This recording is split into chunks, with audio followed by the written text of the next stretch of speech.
Hello there, Catalyst Church, and welcome to Church Online, and Happy New Year. I'm sure so many of you are happy that 2020 is in the rearview mirror, although we're still in the midst of crazy COVID stuff right now, and I know so many of you that are watching are either home quarantining or you have friends or family that are sick or quarantining, and we are definitely not through the woods yet on all of this stuff, but at least we can say it's no longer 2020. It's 2021. Let's just hope and pray that 2021 is a much better year for all of us. And so as our first Church Online for 2021, let me just say Happy New Year. And I'm so glad that you're joining us for Church Online today, whether you're on demand or you're watching live with us here on Sunday morning. If you are new with us, or you're like, hey, my New Year's resolution is to start doing church, and you're new in any sort of a way, we would love to be able to connect with you. And the best way for us to connect with you and for you to connect with us as a church is for you to take out your phone and text Catalyst SP to 97000. And when you send that text message to us, you'll get a link back to our digital Connect card. And on that Connect card, you can give us whatever information you want. And we would love to connect with you, help you get connected here with our church as well. We're really happy that you're here with us. And hopefully we'll be able to make a connection soon. There's not a whole lot going on right now. We still, of course, are planning on doing our live Sunday morning parking lot services at 10 a.m. And so if you feel comfortable and you want to come, registrations for those services go live every Wednesday at noon. And so be on the lookout for those via social media or our email. And again, if you're not in our email system, if you shoot us that text message and you give us your email, you'll get weekly emails from us as a church to keep you all updated on everything that's going on as a church. But we're still planning on doing our outdoor services, and so we hope that you might at some point be able to make it, weather permitting, of course. Also, just be checking your emails because we do have some things that are coming up. I will be hosting several Catalyst Church family meetings on Zoom here in January, so be on the lookout for those dates in order to give, for me to give all of you an update on where we're at as a church, how we're doing financially, and what are some of the loose plans that we have for 2021. Anyway, today we're doing something very different than we normally do. We actually have a little tradition here at Catalyst Church. On the first Sunday of every year, we interview some of our staff and ministry leaders that don't normally get the stage and get an opportunity to share what God is doing in and through them. And so what we do is I sit down and I interview them and ask some questions about what God's doing in the ministry, what God is doing in their life. And so in this unique year, we were originally planning to have everyone on stage and shoot it kind of like an interview style with like a panel. But because of COVID and social distancing, we made the decision we're going to do these in segments. And so we have several of our staff and ministry leaders this morning, and I'm going to get a chance to interview them about what God is doing in and through them. And hopefully that'll be an encouragement to you to know that even when we can't gather the way that we want to, that God is still at work in our church. He's still changing people's lives. Effective ministry is still going on all over our city through people like you and through our staff. One of our core values here at Catalyst Church is compassion. And we believe that as a church, we are called to be compassionate people in the same way Christ was compassionate to those around him. And so we want to live out compassion ministries as much as we can here in the city of Santa Paula and in our lives. And one of the things that we were able to do this year as part of our compassion ministries was to partner with Santa Paula Rotary and provide Christmas gifts for teens here in Santa Paula. And so many of you gave of your time, your treasures, your talents, you bought gifts, and Rotary was able to provide a ton of gifts for families here in Santa Paula that were in need during this holiday season. So what we have here for you is a little thank you from the Rotary, as well as some pictures of what happened as they did that toy giveaway, so you can see exactly what happened with your gifts. Hi, Catalyst family. John Marcus, President of Santa Paula Rotary here. I want to take this opportunity to thank everyone for their generous donations to the Santa Paula Rotary Christmas Basket Drive. On December 20th, we held our first drive-through event, and we served over 400 families. We had plenty of food. We had tons of toys. We had over 1,000 kids that probably got at least 2 toys apiece. So it was a great event. Santa was out there. We had a good time. It was a great community event for everyone. So once again, on behalf of Santa Paula Rotary, thank you all, and we look forward to partnering with Catalyst again next year. Thank you. Man, that was so cool to be able to see just all those happy faces and those gifts that were given out to all of those families. And again, it was an honor and a privilege to be able to partner with Santa Paula Rotary in doing that. Hopefully, that will continue to be an annual compassion event for us. And guys, I'm really looking forward to moving into our next segment of Church Online today, which is our staff ministry leader interviews. So let's get into it. Hello, everyone, and I'm here with Jenny Cooksey, who is our children's ministry director. She is all things awesome Catalyst Kids, back when we, actually had children's ministry in March. And so we're going to start off. Do I just kind of tell them a little bit about yourself? All right, I'm Jenny Cooksey, as Chris said. Children's director here, also running with the care ministry here. Have 2 kids, married, and my oldest one is now 21, which makes me feel very old. And my youngest one is 14. So one just got out of teen years, one just heading in to teen years. That's awesome. Okay, so the one question that we all really want to know today is your favorite Christmas movie and why? Well, not very biblical and kind of a cliche, but I love Elf. I can actually watch it over and over again, even though I know it back and forth. It's pretty much the best. I would say that's definitely my favorite too. So one of the reasons why we do this is just to kind of allow you to be able to share with the church a little bit more from your heart and what God's doing in you and what God's doing in the ministry here. And I know you love the camera, you love the stage, and so this is really easy for you. But the first question I guess I wanted to ask in regards to that was what was, of course it's 2020, right? But what was one of the personal highlights of 2020 for you? I try to always be kind of hopeful and look at the positive things. And even though there has been so much negative this past year, I did appreciate just spending time with my girls. We're all in different places, going to school and work. And it was nice to just sit and kind of get to know them again and kind of reconnect in a way. It sounds sad, but it's my 21-year-old's on her way out. So I had a lot of time with her, which was great. That's really cool. Okay, so if that was like kind of the peak of 2020, what would you say was the pit or the toughest thing for you this last year? I realized I find so much joy in planning things and having things to look forward to. And when, we had Easter planned and that got canceled, and then our India trip still planned and was canceled. You just kind of, you lose hope and you lose that joy of looking forward to the anticipation of looking forward to something, which I really had to reassess my joy and where I receive joy. You're like speaking right to me too. Like that's exactly, as a planner, this is probably the most difficult year for those of us that are like that. I'm sure like even for those of you watching that are planners, like you probably look at your calendar and you had all these plans for March and April or summer vacation plans and all this stuff, and it's all kind of been taken away. So on a ministry level, I think for all of us, it's just been like crazy. Like we meet week to week, not knowing what the following week is going to be like. So thanks for being honest with that. I think that's true for so many of us.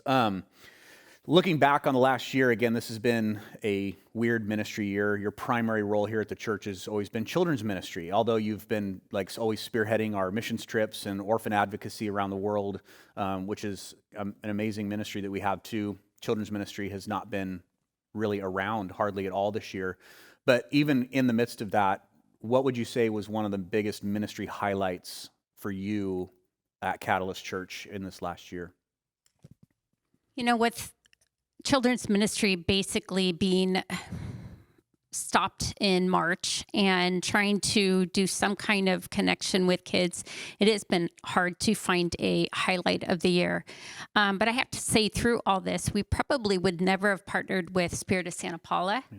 And Spirit of Santa Paula has really made a difference for me and us, I think, as a church, because it's broadened our horizons on the needs of our community. We've always worked with the kids in the community and their needs, but this is a whole nother level of need and people that are needing help. So it's been really good to be there, get to know people in the shelter, mentor some of the single moms, and then, of course, do the pantry work once a week. What are the details of that? What days are we helping run the pantry, and about how many families is it currently feeding? Yeah, so for the last couple of months, we've been doing it every Wednesday at 2:30 on Davis Street, and we were running about 150 to 180 families a week going through there. Last couple of weeks, it's been a little slower, but I think it's going to pick back up after the new year and things get back to normal. So, 150 to 180 families go through there every week. It's really cool. And I loved how, you and Larissa, who's, is a huge part of this as well, like just saw God opening up an opportunity in the midst of like ministry not being normal. You guys are like, hey, this is what God's doing. And they approached you guys and was like, hey, will Catalyst help do this? And I loved it, that the fact that you guys were just so willing to say yes. And we as a church are getting to make a different impact in the community in this regards that we've never really had before. So it's really cool. Yeah, it's great. It is. Been great. All right, last question for you, Jenny, is what was maybe the biggest thing that God personally taught you this year? I think, there's a verse that I've been kind of holding on to this year because it's so easy to lose hope, especially when there's so much unknown and you don't know what tomorrow brings, which we should all know that, but we don't live in that way. But the Psalm 62:5, yes, my soul, find rest in God. My hope comes from him. It's such a simple verse, but it just is a good reminder for me to not place my hope in things here on earth, but with God. And, this uncertainty and this, just the way that the world has been the last couple of months, I feel like has drawn me closer to God and closer to who he is. He is the hope. He is the certainty in our lives. And, kind of draws you closer to him during these times. So that's kind of the one thing I've learned a little more. That's really cool. I would say like crises always reveals our character. It doesn't make it. And I think we're seeing like within you, it's like you've had this closeness with God. And when everything hits the fan, things don't work out, you kind of realize like, wow, like God is like that important to me. And we're revealed more of like our identity in him, not placing our hope in other things. But yeah, so thanks for sharing that. Yeah. All right. Well, I'm going to let you go because I know you don't enjoy this at all. But if you see Jenny around, say thank you for doing this and thank you for sharing your heart. Thanks for sharing ministry. And you are now free to go. All right. All right. Thank you. Thanks, guys. Hey, we're back, and I am here on stage with Amy Freehoff, the wonderful, lovely, the better half of Pastor Jason, as we all refer to you as. And Amy is we just actually celebrated, you and Jason have been on staff 10 years here at Catalyst, which is awesome.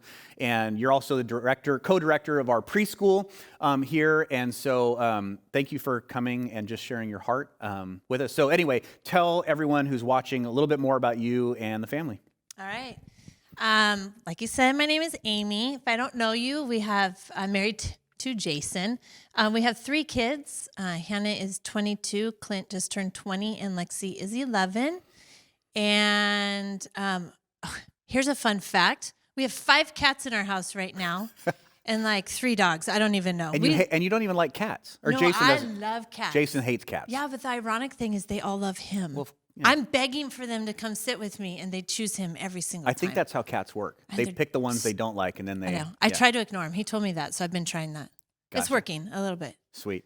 But that's a fun fact. Okay, and I know that like your husband is like huge Christmas guy, and you guys are a big Christmas movie like family. What's your favorite Christmas movie of all time, and why? I was thinking about that. That's rough. We have actually a special spot in our little media thing for our Christmas movies, and it's like a big thing. Like Lexi moves them all the old movies out and the Christmas movies in, so we can just go through them. But I love a lot of them. I love White Christmas and Holiday Inn. Those are 2 of our favorites. And I love 4 Christmases with Reese Witherspoon. Yeah. Yeah. Yeah. That The was a good throw one. up scene. Yeah, The that's baby yeah. throw up scene. That movie was a little bit tough for me because that was like my life growing up, and Oh, it was gosh. yeah, like I had like 4 Christmases that I had to go through every year. It was like anyway. Way to ruin Yeah, it I know, for but no, me. I thought it was a funny movie. I just like I would like Oh wait, how get, about like- Daddy's Home 2? what? Daddy's Home 2. Did you guys see that? It's No. hilarious. Okay, Yeah, I'll okay. take your word for it. So there you go. Sorry. There's some holiday recommendations from the Freehoff household. So I'll never enjoy 4 Christmases again like I did. yeah, that's okay. That's my life, not yours.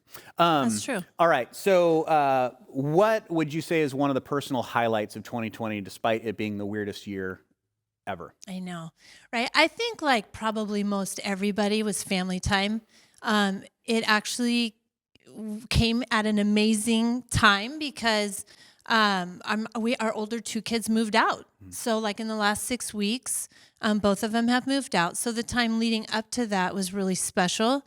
I just remember like in the beginning of COVID, like nobody knew what to do. I just remember sitting out on the grass, like doing cartwheels and just hanging out. And that's when we thought it was going to be over really soon. But yeah, just super, super special family time. That's really cool. Yeah. Yeah, I think that was true for so many of us. Like we just felt like we connected with our family in a totally like different way because we weren't running around. What about like if that was kind of like the peak? What would you say was a pit of 2020 for you? Besides my kids moving out too. Yeah. Yeah. You know what? I'm a connector. So that was rough. Not being with people. Like I felt like I felt a lot of times like I was just kind of like numb wandering around, you know, like I wore my sweats more in the last year than, I mean, if it was even in my sweats, you know, I haven't worn makeup, you know, it's rare. Like I felt just a little bit numb and like not connected, which was really a huge struggle for me. Yeah. Yeah. I had some down days. Yeah, I bet. Yeah. Yeah. Maybe shifting to more of like a ministry stuff. Give everyone an update on the good stuff, the good, the bad, and the ugly of Catalyst Community Preschool right now. Right. We are open and Yeah. we got tons of kids. What's going on? Yeah, that actually was a huge highlight for me and probably saved me from the deeper pit, like being able to get up and go to work every day. And it is amazing. Like I remember in July, Joan and I talking like, are people even going to send their kids? Like we better send out an email and get like a commitment from people to see if we can even keep our teachers employed, you know? And so she would email me or text me like, hey, we got 5 more. Oh, we lost 1. Oh, we got, you know. So it was this like roller coaster. And in the end, most people chose to send their kids back to school, which was amazing.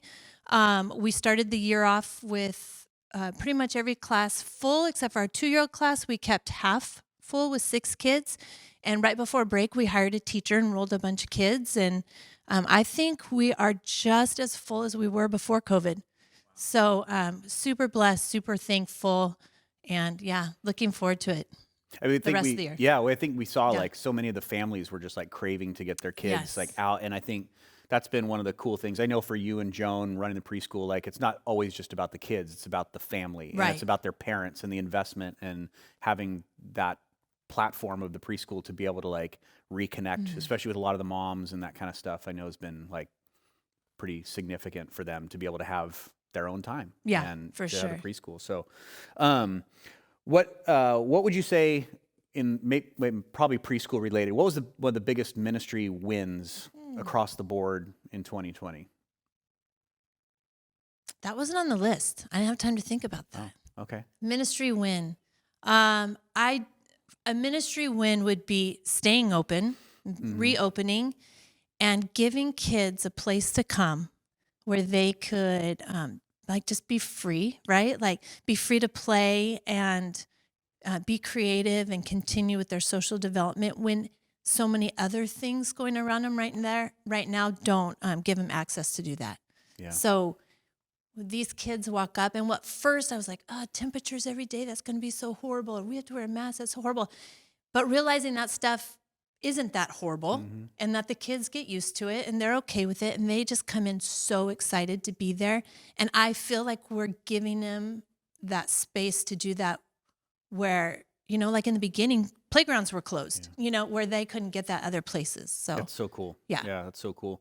What would you say going back on a personal level? Like what was the biggest thing that God has taught you this past year?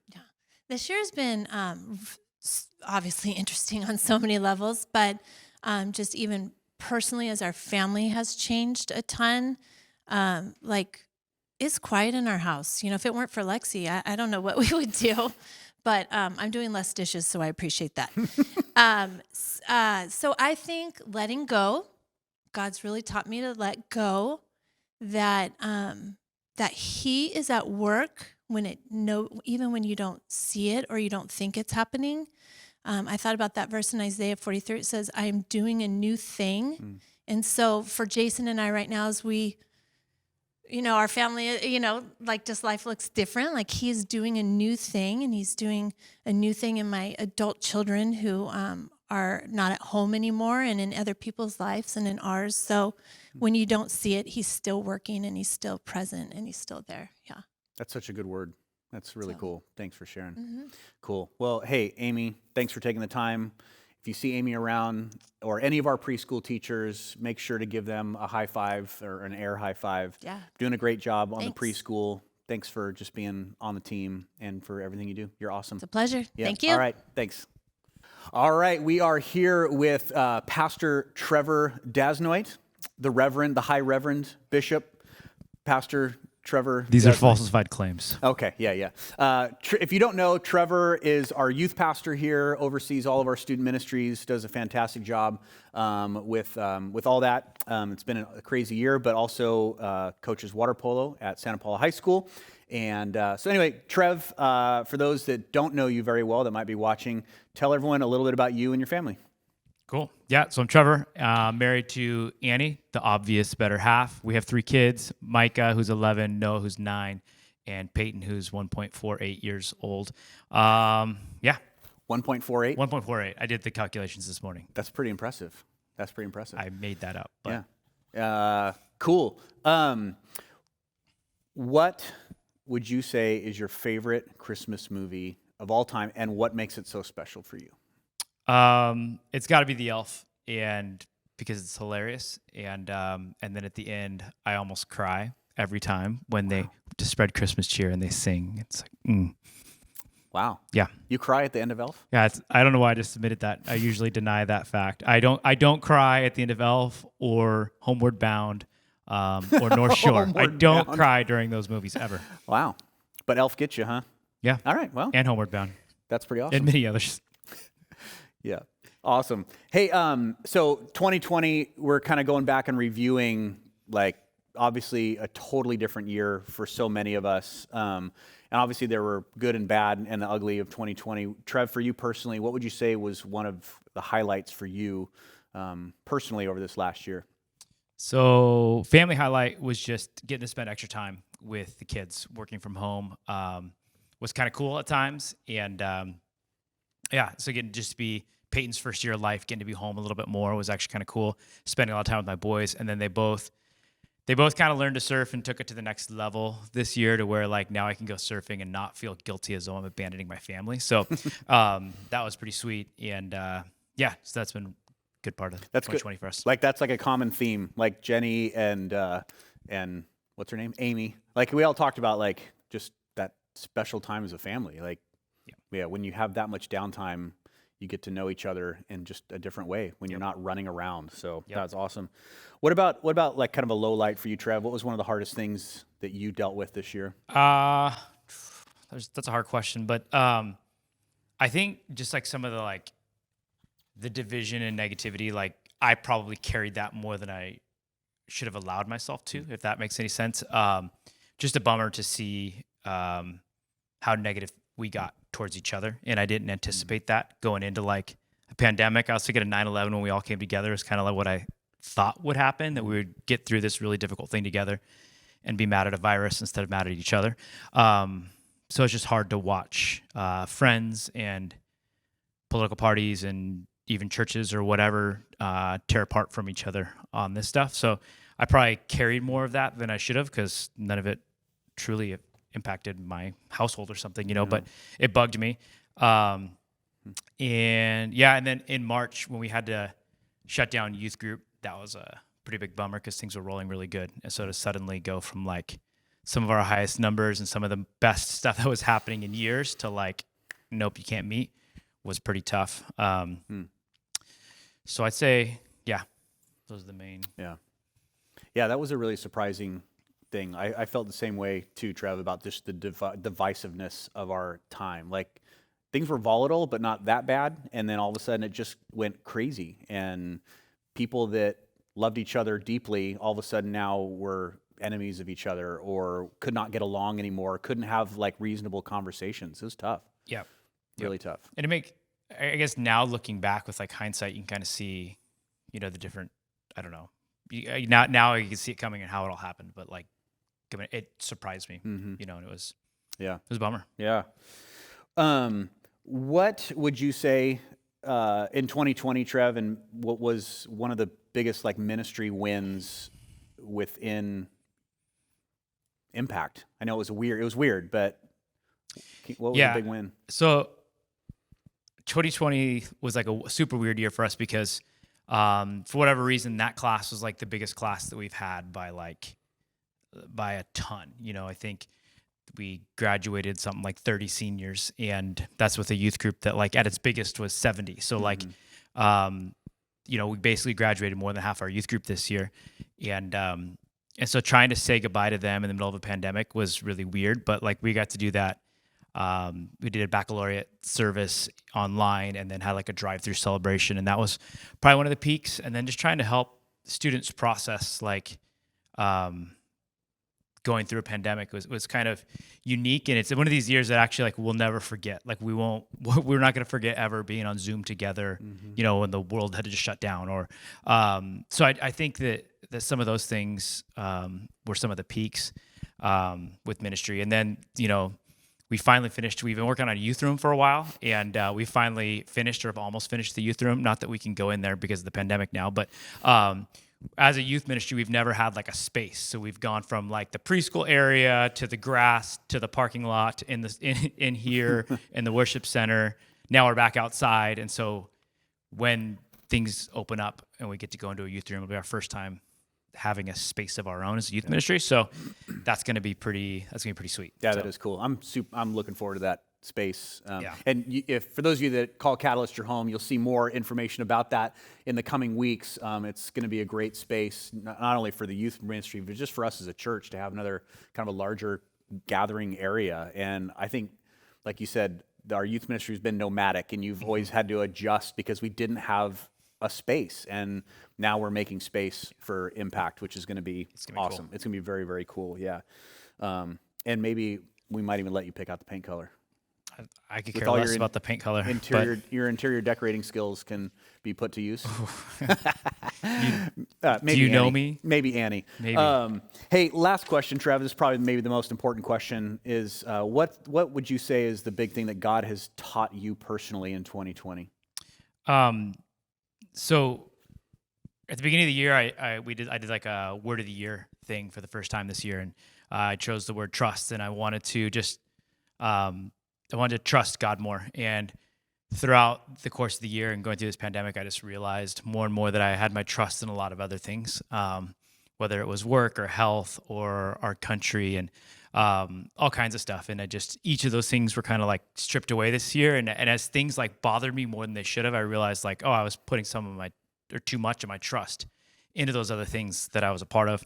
And so it was just interesting learning that process of like, part of me trusting more in the Lord was to stop trusting in so many other things. And so I feel like that's what God did in my life this year. But then the other thing that kind of ties into that is with that word trust, this theme of like entrusting came up a lot. And I first heard it on a podcast where they were talking about how Jesus, in John chapter 2, verse 24, says, "But Jesus would not entrust himself to them, for he knew all people."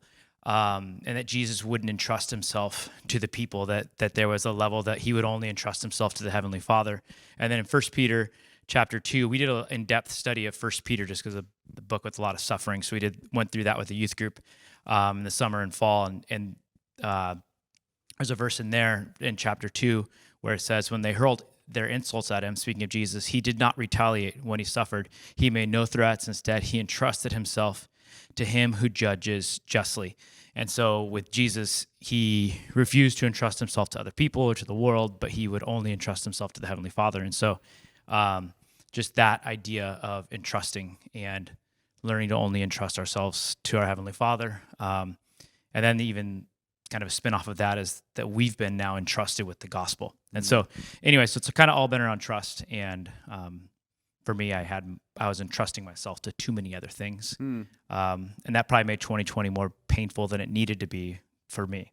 So Yeah, because when you put your trust in those things and they get pulled from you, you kind of go through that grieving process where you're angry or you're questioning or whatever. Like, it's totally true. But like, yeah, and that's so hard for so many of us to do because the tangible is the easiest thing to put our trust in, right? You know, whereas like our Heavenly Father is the only one that's really worthy of it, but it's almost like the hardest to put into practice, you know?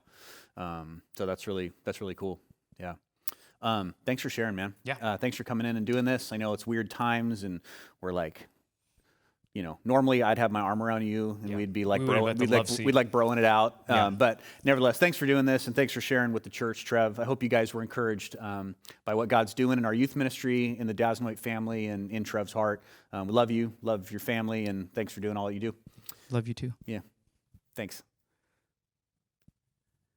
Hey everyone, I hope you enjoyed those interviews. Again, it was a little bit of a different Sunday, but I love being able to hear what God is doing in and through some of our staff. So again, thank you Jenny and Amy and Trevor for doing those interviews and just sharing with the church on that. Guys, thank you for joining us. Again, if you want to connect, send a text message and type Catalyst SP to 97000. Send that text message to us. We'd love to be able to connect with you. And if you would love to in some way give financially to the ministry here at Catalyst Church, you can simply go to givetocatalyst.com, or you can go on the Church Center app and give that way. We love to be able to provide this service for you guys digitally as well as live. God bless you guys. Happy New Year, and we'll see you next week.